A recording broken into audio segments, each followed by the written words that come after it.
Hello and welcome. You're watching Signature Africa. Today we ask the question, who are the Cuban Five? Why are they so central to the deterioration and the rebuilding of U.S.-Cuba relations? Why are they so strategic for U.S.-Cuba relations, for South Africa-Cuba relations? And we will also introduce you to them when they arrive in South Africa on the 21st of June. But today we're in conversation with Cuba's ambassador to South Africa to speak about these issues and how this has affected diplomatic relations. Ambassador, very good morning to you, and thank you very much for taking the time to speak to us. Pleasure to be here. Let's first start with the arrival of the Cuban Five on Sunday. There is a protest march that is taking place today to the U.S. Embassy. Tell us a little bit more about that. They come invited by the ANC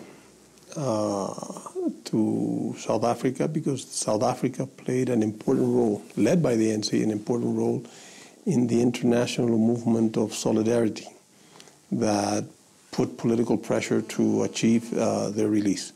And so they're invited in that context, and they come to express their appreciation for the role played by South Africans in that international movement and to highlight the importance of solidarity as a tool for struggle. They come in many ways to remember, to remind the world that solidarity is an important tool, and I think South Africa is a good example. The history of South Africa is a good example of that. What better place to do it? We'll look at the history of South Africa, and especially of the two iconic men at the center of it. I mean, I think a lot of people have visions of Fidel Castro and Nelson Mandela together embracing. But I'd like to talk about the Cuban Five specifically in terms of how they've affected relations with the U.S. We'll probably work backwards. Let's start with the release. How did that occasion occur? Because I think for quite a lot of us, it came as a surprise, even though we knew that there'd always been machinations in the background. The release was a big surprise, as you said, to everybody, including Cubans, and a very pleasant surprise. There were celebrations all over Cuba. We thought that it was a moment in which justice was achieved. And it was justice achieved as a result of the insistence of the Cuban government. At the same time, our insistence that a humanitarian solution could be found to this, knowing that all legal avenues, all appeal avenues have been shut for it to happen. And it's also a demonstration of what solidarity can do. Seldom has one the opportunity of seeing a campaign of this type. And 16 years is a long time, but in terms of a movement that started from scratch, one can see the result being materialized with them alive and healthy and being able to enjoy this freedom. It's interesting because looking back at their arrest, Cuba made several appeals to President Bill Clinton, and one would have never expected that President Clinton would be at or preside over such an event. But then were you surprised that it would be under Barack Obama, current president of the U.S., that they were released? We were surprised in general that it happened because the attitude of the United States had been very negative, I would say very cruel in their case. But there's no doubt that the President of the United States has shown a big sense of determination and courage, I would say, in taking this action. We have praised it as his action in terms of easing the relationship regarding Cuba. You have to remember the reason why they were in the United States. In the 1990s, Cuba was suffering from terrorist actions that were organized, financed, and carried out from the territory of the United States.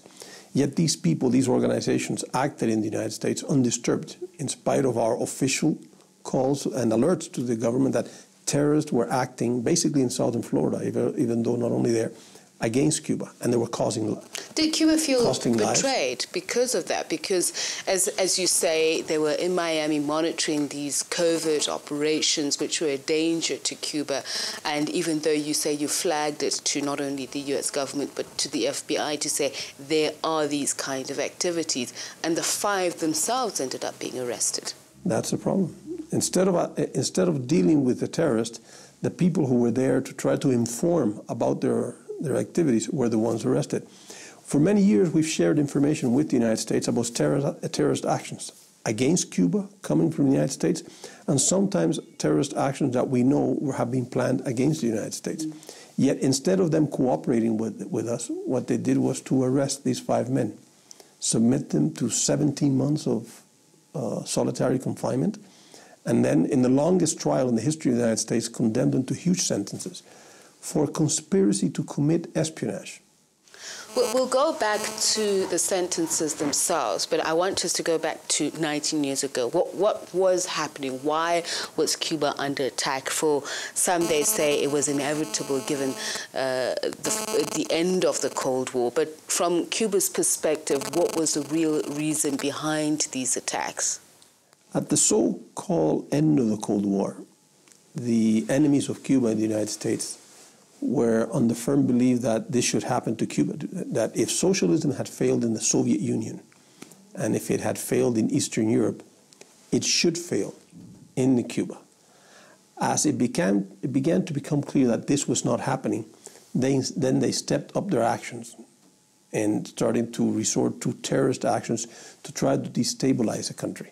And terrorism became a main feature of the Cuban American National Foundation and other organizations which are anti-Cuban and that continue to legally exist in the United States. Mm-hmm. Do you believe that it was more anti-Cuba or anti-Castro? It was anti-Cuba, anti-socialism, which in many ways is the same thing as being anti-Castro. Mm-hmm. And just with regards to the fact that there were Cuban nationals involved in orchestrating, organizing these attacks, how did that make Cuba feel? I mean, it can't be easy to watch your own nationals launch attacks from foreign soil, but to destroy their national heritage. Unfortunately, in the history of the Cuban Revolution, most of the violent acts and acts of aggression against Cuba have been carried out of people of Cuban origin, of Cuban nationals that have served as mercenaries to the United States. The Bay of Pigs invasion, which involved over 2,000 Cuban nationals, which was financed, organized, and trained by the Pentagon and by the CIA, was done by people that were paid by the U.S. to invade their own country. So our history has the unfortunate situation that it is people from our own nationality that have served a foreign power to attack their own country. Let's talk about the trial itself. It was interesting that despite many interventions, even some from judges recommending that they be released, the Cuban Five, that did not happen. What do you believe was at the center of that? That process was so, blatantly flouted in some cases. It was a political process aimed at punishing Cuba, not being able to punish directly the government or the whole nation. They used these men as hostages and through them to try to punish the Cuban people or the Cuban Revolution. That's why the government did some huge irregularities. Many years later, it became known that the government had financed journalists so that they would publish articles negative about Cuba and about what the Five were doing so that they would influence the jury. The defense claimed that a fair trial could not take place in Miami, which is an environment biased against Cuba, and yet the judge determined that the trial would take place there. And at the end of the trial, you'd see that the government even withdrew the accusation that Gerardo Hernandez, one of them, had conspired to commit espionage, murder, because they had no substance to be able to support that claim. And yet the jury found him guilty of something that he was not being accused of by the prosecution. They were also accused and they were found guilty of conspiracy to commit espionage. In the history of the United States, no one convicted of espionage, not of conspiracy to commit espionage, which is far from it, of espionage, nobody has ever been convicted to life sentence, and yet 3 of them were convicted to life sentences for conspiracy. During the trial, no material proof whatsoever was given to determine or to demonstrate that they had conspired to commit espionage. No evidence was given, oral evidence was given to prove that they had obtained any secret from the United States government, any information that was sensible to the security of the United States, or that they had harmed the people of the United States in any way. They were unarmed at the time that they were arrested. So all this is demonstration that it was a political vendetta against the Cuban Revolution, using them as hostages. We'll come back to that, and especially with regards to U.S. relations now. But you spoke about the role of journalists, and I'm thinking of President Castro's emissary, Garcia Marquez. He's a Nobel Peace Prize winner, and one asks oneself the question, what then was the role of the international community? Why did journalists, and whether globally or even in Cuba, fail to convince the world that the men were innocent?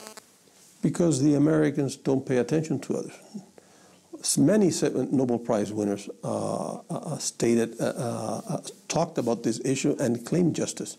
From South Africa, Nelson Mandela, Desmond Tutu, and Nadine Gordimer all made public statements claiming for justice and saying that what had been done to these 5 men was wrong. But the U.S. government simply did not pay attention. In the long term, today one would think that their contribution was important because it became part of a huge movement of solidarity. Mm-hmm. And one wants to believe that that had a great influence in the decision by the U.S. president to act in the way he did. So as you say, they became a symbol of the struggle, as you say, of Cuba. But talk to me a little bit more about their own personal struggle. As I mentioned, we will meet them and speak to them about it, but you spoke about the torture, long days in solitary confinement. But I understand that they were even denied access to their families. They were denied access to their families. One of them, Gerardo Hernandez, was almost about, of the 16 years, almost 10 without seeing his wife, because she was refused entry into the United States. And I believe during the 16 years, he saw her twice during the whole process, which is a cruel situation. It was even called the Human Rights Council in the United States, in Geneva, at the United Nations, called attention on this. Amnesty International also called attention on this.